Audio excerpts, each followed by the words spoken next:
our #1 news team covering the North. The Bahamas Tonight, Northern Edition.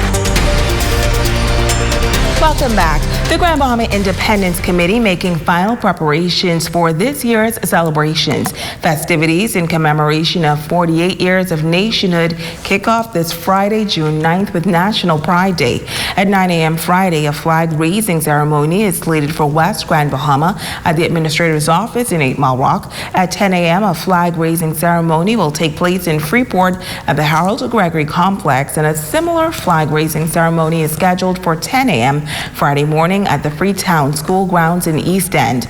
Then on Sunday, July 11th, an ecumenical service will be held at the Community at Heart Tabernacle on Coral Road.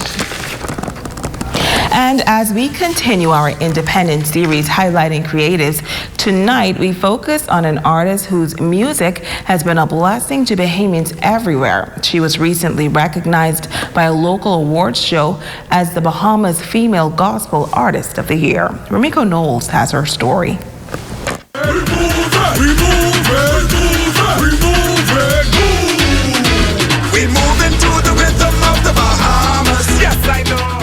I am very proud to be a Bahamian.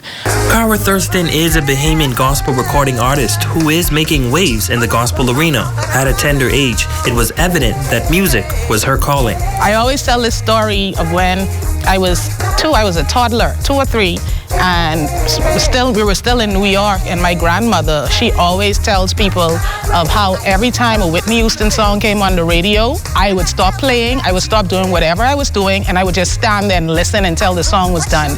But she was also inspired by local artists as well. Sweet Emily was always someone that I admired and looked up to. And I was about 14 years old when I met her for the first time. And she asked me what I wanted to do, and I told her, I want to do what you do. And she said, and you can do it. And that's all she had to tell me, as well as the late, great Therese Hepburn. Thurston proudly embraces the Bahamian culture, and it can be heard in her rake and scrape gospel songs. She says if there is anything she would tell Bahamian artists today, it would be to be proud of where they are from and who they are. Whether you're a cultural artist, a gospel artist, or was not, being authentically Bahamian is something that the world can't take from us. And so, you know, once you carry that name or that crown of being a Bahamian, just be proud and run with it.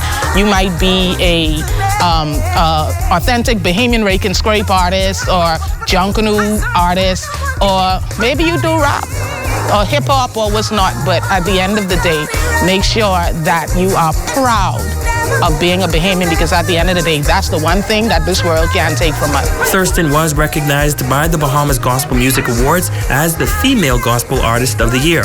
She is a wife, a mother, a worshiper who loves God and her country. I was moving back home from New York some years ago, going back to Nassau, and I hadn't been home for years. And I remember the plane was landing, and the bougainvilleas, that beautiful orange color, that was the first thing I noticed when I woke up. And the coral reefs, and I just started crying. It's simple things like that that remind me of, you know, people vacation where we live, and so we should take care of our country even as we take care of ourselves. Rumiko Knowles, ZNS Network News. Stay with us, our Facebook friend of the night up next.